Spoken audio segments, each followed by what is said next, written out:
3장 1절부터 3절의 말씀을 가지고 원망을 멈추고 부르짖으라라는 그런 제목으로 하나님의 말씀을 함께 나누길 원합니다. 어떤 과학 실험이 있었는데요. 뇌에 대한 과학 실험이 있었는데 어떤 실험이었냐면 인간은요 부정적인 것을 생각하지 못한다고 합니다. 여러분 한번 코끼리를 떠올리지 말아보세요. 근데 코끼리를 떠올리지 말라고 하면은 무엇이 떠올라요? 코끼리가 떠오르죠. 그것처럼 인간은 부정적인 생각을 하지 못한다고 해요. 그래서 스키 선수들이 스키를 탈 때, 대회 나가서 스키를 탈 때 어떤 생각을 할까요? 나는 이 스키를 타고 내려갈 때 나무에 부딪힐 거야 라는 그 생각을 하면은 어떻게 돼요? 뭐만 보일까요? 계속 나무만 보이는 거예요. 그 장애물만 보여서 스키 경기에 온전히 집중할 수 없다라는 것이죠. 그래서 스키 선수들은요, 나무를 생각하고 나무에 집중하는 것이 아니라 나는 이 길을 따라서 똑바로 내려갈 거야. 이 장애물이 아닌 이 길을 따라서 내려갈 거야 라는 생각을 가지고 스키를 타게 되면 나무가 보이는 것이 아니라 내가 내려가야 될 그러한 길이 보인다는 거죠. 우리 아까 다민이 학생이 방금 전에 기도한 것처럼 우리 시험 기간이잖아요, 학생들. 그런데 무엇을 생각해야 돼요? 야, 나 이번에 공부 안 했으니까 성적 망칠 거야. 그 생각만 하게 되면은 시험도 잘 볼 수 없다라는 것이죠. 그래서 여러분 우리가 항상 삶을 생각할 때 아침에 일어나서 또 하루를 시작할 때 절망을 먼저 생각하기보다는 오늘도 하나님이 내게 주신 그 희망을 바라보고 그 생각을 하면서 나갈 때 나의 길이 열려지고 내가 더욱더 희망찬 하루를 살아갈 수 있다는 사실입니다. 여러분 지금 절망의 상황 가운데 계십니까? 오늘 우리가 말씀을 읽었던 이 예레미야, 이 선지자의 상황이 딱 그랬습니다. 그는 지금 어디에 있어요? 시위대 뜰이 나는 왕궁의 감옥에 갇혀 있습니다. 하나님의 말씀을요 그대로 전했다라는 그 이유 하나만으로 민족들에게, 같은 종족들에게 미움을 받고 그들에 의해서 감옥에 갇혀서 차디찬 그런 감옥 바닥에 누워있는 그러한 상태였던 것입니다. 또 외부를 내다보니까 어때요? 이스라엘 민족은 어떤 상태에 있었어요? 바벨론이라는 그러한 군대에 갇혀서 언제 망해도 이상하지 않으리라는 만큼 지금 이스라엘이 위태위태한 그런 상황 가운데 있었던 것이죠. 그야말로 앞도 막히고 좌우도 막히고 사방을 둘러보아도 막힌 그러한 상황 가운데 지금 처해 있었던 것입니다. 그런데 바로 그 순간 감옥 속에서 예레미야가 절망 가운데 있었을 그 순간에 누가 나타나신 거예요? 하나님께서 예레미야에게 찾아오셔서 이렇게 말씀하시는 것입니다. 너는 내게 부르짖으라. 오늘 우리는 이 말씀을 통해서 예레미야처럼 우리 인생이 감옥에 갇힌 그러한 삶의 순간에 어떻게 우리가 이 감옥에 갇힌 우리의 인생을 하나님을 통해서 다시금 회복하고 온전한 희망과 소망 가운데 우리가 살아갈 수 있을지 오늘 이 말씀을 통해서 함께 살펴보자 원합니다. 여러분 오늘 우리가 본문을 통해서 우리가 생각해 보아야 할 것은 하나님께서 왜 하필 예레미야가 다른 때도 아닌 감옥에 갇혀있는 그 상황 가운데서 나에게 부르짖어라라고 그렇게 말씀하셨을까요? 이 부르짖어라라는 것은 나에게 기도해라라는 그러한 뜻입니다. 우리는요 보통 문제가 해결되고 감옥에서 풀려나고 좋은 대학을 합격하든지 아니면은 좋은 직장에 갈 수 있을 때 우리는 하나님 앞에 나가서 내가 기쁜 마음으로 찬양하고 예배할 수 있다라고 그렇게 생각하지 않습니까? 하나님 일단 이 감옥에서 저를 꺼내주시기만 하면 제가 누구보다도 하나님 앞에 열심히 나가서 예배도 드리고요 기도도 하고 하나님 앞에 물질도 드리겠습니다라는 그런 마음을 갖고 있는 것이 저와 여러분의 마음 아닐까요? 하지만 하나님은 하나님의 순서는 달랐다라는 것이죠. 여전히 갇혀있는 그 상태에서 너는 내게 부르짖어라 라고 하나님께서는 우리에게 그렇게 말씀하고 계신다라는 사실입니다. 여기에 아주 중요한 이유가 있는 것이죠. 그것은 인간의 방법이 끝난 곳이 하나님의 일하심이 시작되는 그 순간이기 때문에 하나님은 우리에게 지금 그렇게 말씀하고 계신 것입니다. 예레미야가요, 감옥 밖에 있으면서 감옥 밖에 있을 때는 얼마든지 왕을 찾아가서 회개하시오라고 이야기할 수 있었고, 또 사람들을 찾아다니면서 하나님의 그 심판을 이야기할 수도 있었습니다. 하지만 감옥에 갇히는 그 순간 예레미야가 그 혼자 스스로 할 수 있는 것은 단 1도 없었다라는 사실이죠. 하나님은 예레미야의 그 손발을 묶어 두심으로 인해서 이제는 예레미야의 지혜나 능력이 아니라 오직 무엇이에요? 일을 행하시고 그것을 만들며 성취하시는 누구만을 바라보게 하신 것입니까? 하나님만을 바라보도록 그렇게 만드셨다는 것입니다. 그리고 예레미야에게 너는 내게 부르짖어야 된다라고 하나님께서는 그렇게 말씀하신 것이죠. 여기에서 부르짖으라라는 이 히브리어 카라라는 뜻은요, 단순히 목소리만 높여서 주여 하고 부르짖는 것을 의미하는 것이 아닙니다. 몸은 감옥에 갇혀 있을지라도 그의 영혼과 기도는 어떤 상살도 가둘 수 없음을 알게 하시고 오직 하나님 한 분만을 바라보도록 하나님만을 의지하도록 만드는 것, 그것이 바로 부르짖음이라는 것입니다. 여러분, 재밌는 예화가 하나 있는데요. 벼룩 아세요? 벼룩? 저도 아직까지는 벼룩을 직접적으로 본 적은 없지만 이 벼룩이 어떤 동물이에요? 어떤 곤충이에요? 사람의 몸에 붙어서 아니면은 우리 그 짐승의 몸에 붙어서 피를 빨아먹고 사는 흡혈 곤충입니다. 흡혈 곤충인데요. 눈에 보이지 않는 이 조그마한 벼룩이요, 뒷다리가 얼마나 발달했는지 자기 몸의 수백 배 이상을 뛰어오를 수 있다고 합니다. 인간으로 따지자면 63빌딩을 그냥 뛰어넘을 수 있는 그러한 능력을 가지고 있는 것이 이 벼룩이죠. 근데 이 벼룩을요, 유리컵 안에 가둬놓고 거기에 뚜껑을 닫아 두는 거예요. 그러면 이 벼룩이 어떻게 하려고 해요? 그 컵을 벗어나려고 하잖아요. 그런데 그 위에 뭐가 막혀 있습니까? 뚜껑이 막혀 있으니까 그 이상을 뛰어넘을 수가 없겠죠. 벼룩은 자기 몸의 수백 배 이상을 뛰어넘을 수 있는 능력을 가지고 있음에도 컵에 뚜껑이 있으니까 더 이상 그 컵 뚜껑 이상을 벗어나지 못하는 겁니다. 그래서 벼룩이 그것을 벗어나려고 계속 뛰다 보면 머릿속에 무슨 생각이 들까요? 나는 할 수 없어. 나는 여기를 벗어날 수 없어. 라는 그러한 절망적인 생각이 자리 잡고 말겠죠. 그래서 나중에 이 뚜껑을 열어주면 벼룩이 어떻게 할까요? 어느 만큼 뛸 수 있을까요? 이 뚜껑에 그 막혔던 그 높이만큼 뛸 수 있는 것이 바로 벼룩이라는 그러한 실험 결과가 있습니다. 스스로 나는 안 돼, 여기가 한계라며 보이지 않는 감옥을 벼룩 스스로 만들었다라는 것이죠. 우리의 갇힌 상황이 오래되면 우리 또한 벼룩처럼 낙심하는 그러한 생각을 가질 수밖에 없습니다. 내 인생은 여기까지인가 봐. 이번도 내 취업도 잘 안 되는 거 보니까 내 인생은 여기에서 망했나 봐 라는 그러한 생각을 가질 수밖에 없다라는 것이죠. 저희 아들도 항상 잘하는 얘기가 나 이번에 망했어. 그런 얘기를 참 많이 하는데 제가 그럴 때마다 그런 얘기 하면 안 돼. 말대로 말이 씨가 되는데 우리는 그런 말보다는 나 희망이 있어 라는 그런 말을 많이 해야 돼 라고 항상 이렇게 이야기를 합니다. 기도에 무릎이 꺾여버리는 것이죠. 하지만 하나님은 말씀하십니다. 내 눈앞에 유리 뚜껑을 보지 말고 나를 향해 목소리를 높여라. 너의 한계는 감옥 창살이 아니라 바로 내가 있는 이곳이 바로 너의 한계다라고 하나님은 우리에게 그렇게 말씀하고 계신 것이죠.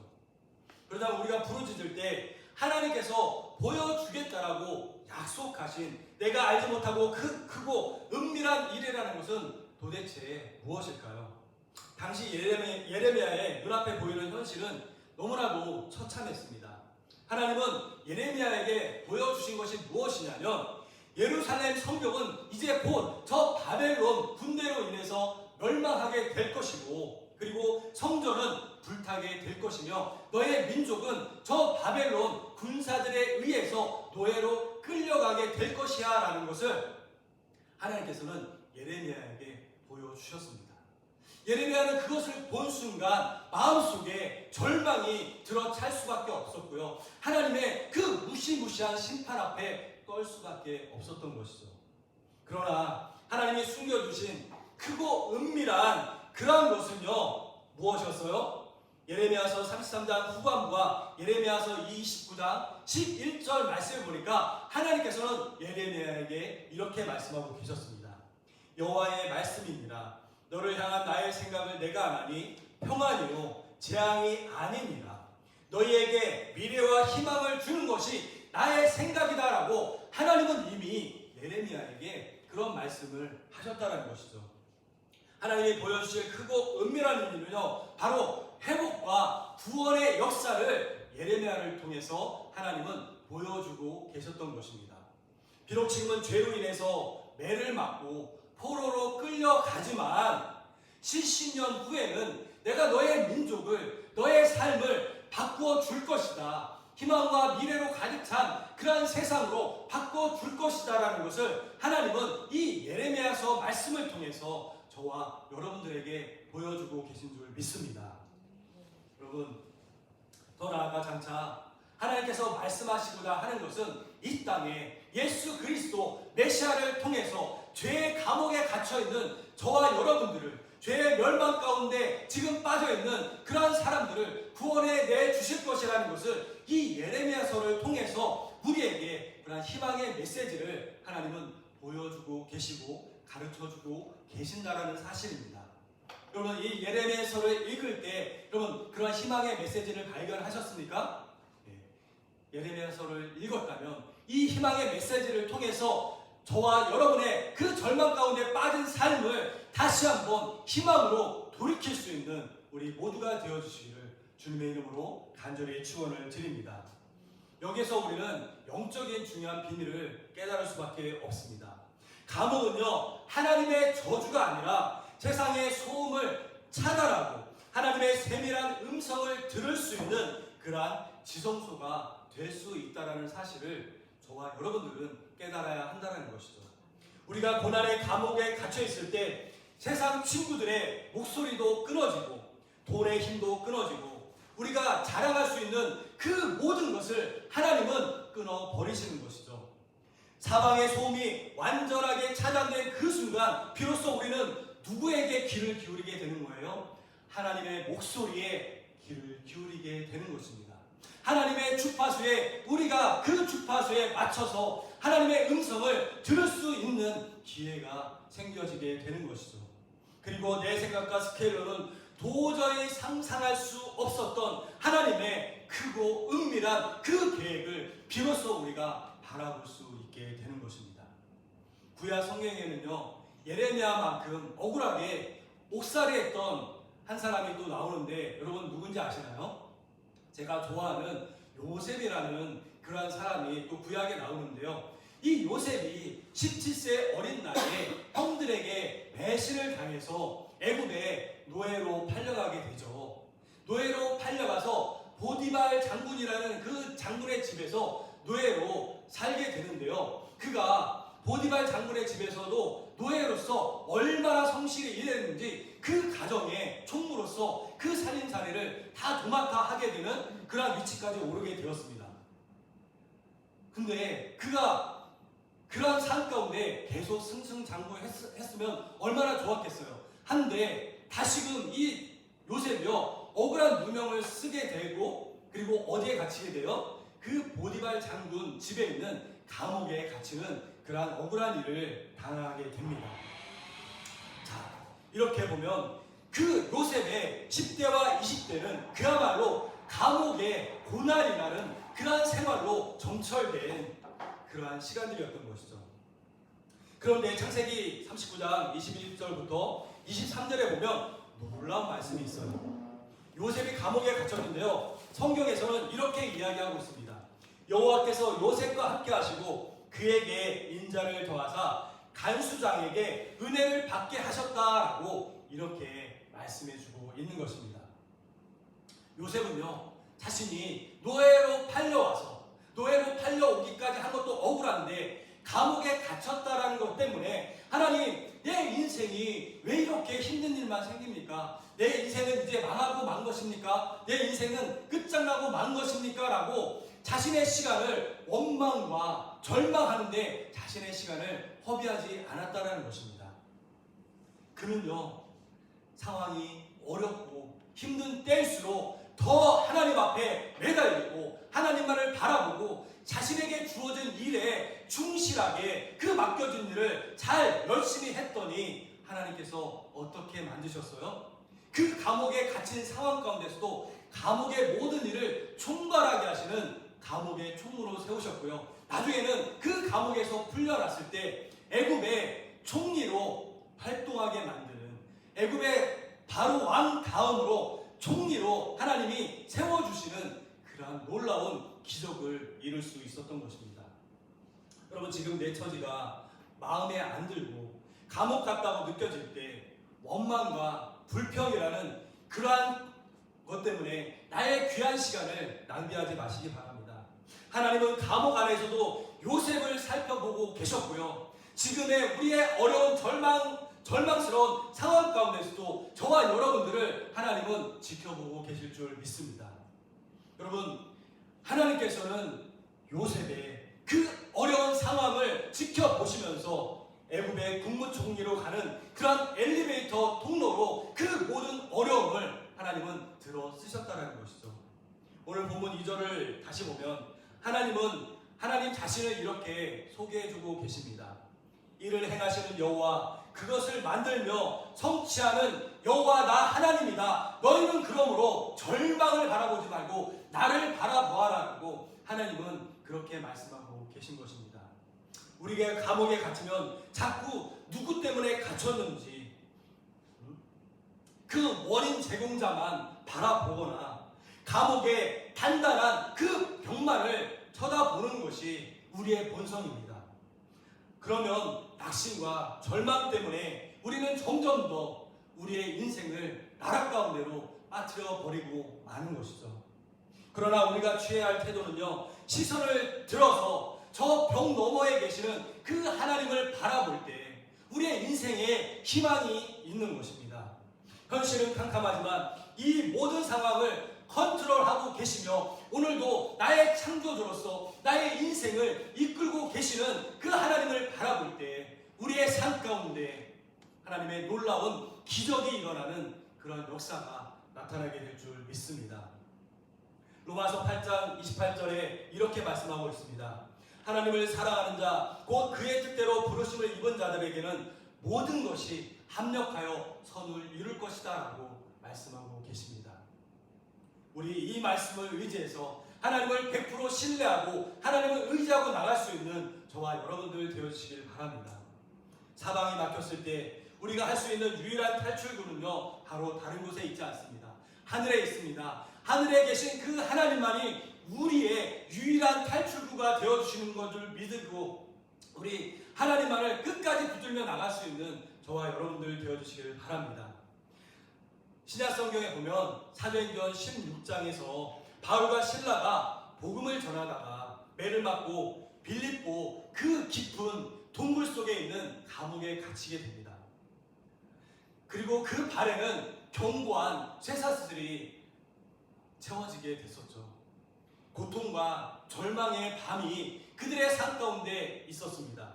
그런데요, 그들이 그 절망 가운데 어떻게 일했는 줄 아십니까? 아니요, 다른 일을 할 수 없었죠. 그들이 할 수 있는 일은 오직 그 감옥 속에, 그 깊은 절망의 감옥 속에서 하나님을 찬양하고 하나님을 기도하는 그 일밖에 할 수 없었습니다. 발에 굵은 쇠사슬이 매여 있었지만 그들은 그 깊은 밤중에 하나님을 찬양하고 기도했더니 어떤 일이 일어나는지 아세요? 성경 말씀에 보니까요, 사도행전 16장에 말씀에 보니까 그들이 기도하고 찬양했을 때 그 터가 움직이고 옥문이 움직이고 결국 옥문이 열리게 만들게 되며 그들의 발에 묶여있던 그 쇠사슬이 끊어졌다라고 그렇게 말씀하고 있는 것을 볼 수 있습니다. 여러분, 우리가 인생의 감옥 속에서 불평 대신에 기도를 선택할 때, 낙심 대신 부르짖음을 선택할 때 영적인 지진이 일어난다는 것을 저와 여러분들 굳게 믿으시기 바랍니다. 나를 묶고 있던 우울의 그 사슬, 두려움의 사슬, 환경의 사슬이 끊어지는 놀라운 일이 일어나게 될 줄 여러분들 믿으시기 바랍니다. 말씀을 뵙도록 하겠습니다. 여러분, 혹시 지금 인생에 여러분들 어떤 시위대 뜰에 갇혀 계십니까? 남들에게 말하지 못하는 가정의 아픔이, 도저히 풀리지 않는 경제적인 문제와 아무리 노력해도 제자리 걸음 같은 내 인생에 문제가 있다면 여러분들 그 문제만을 바라보지 마시고 그 문제 너머에 계신 하나님만을 바라볼 수 있는 저와 여러분들 되어주시길 바랍니다. 여러분, 요셉이 갇혔던 그 시위대 뜰의 감옥은 그를 왕 앞으로 인도해 내기 위한, 그를 애굽의 총리로 삼아주시기 위한 그러한 지름길임을 여러분들 믿으시기 바랍니다. 예레미야가 갇혔던 그 시위대 뜰은 하나님의 크고 은밀한 일이 일어나기 위한, 그러한 방법으로 쓰시기 위한 부흥의 현장이 되었음을 여러분들 믿으시기 바랍니다. 하나님께서 지금 여러분들의 손과 발을 묶어두시고 고난의 감옥 속에 두신 것은요, 여러분을 망하게 하려고 그렇게 하신 것이 아닙니다. 세상의 도움을 의지하던 그러한 버릇을 끊어버리고 이제는 오직 일하시고 성취하시는 여호와 한 분만을 바라보도록 만들기 위한 하나님의 거룩한 초대장이 되어지는 것입니다. 그러므로 우리는 그 절망의 자리에서 벼룩처럼 낙심하는 인생이 되지 마시기 바랍니다. 너는 내게 부르짖으라 라고 말씀하시는 하나님의 음성을 오늘도 들으시고 그 음성을 붙잡고 골방에서, 그리고 여러분의 삶의 자리에서 하나님 앞에 부르짖어 그 우리 삶 가운데 처해 있는 그 모든 문제를 해결받을 수 있는 능력에 저와 여러분들이 되어주시기를 주님의 이름으로 간절히 축원을 드립니다.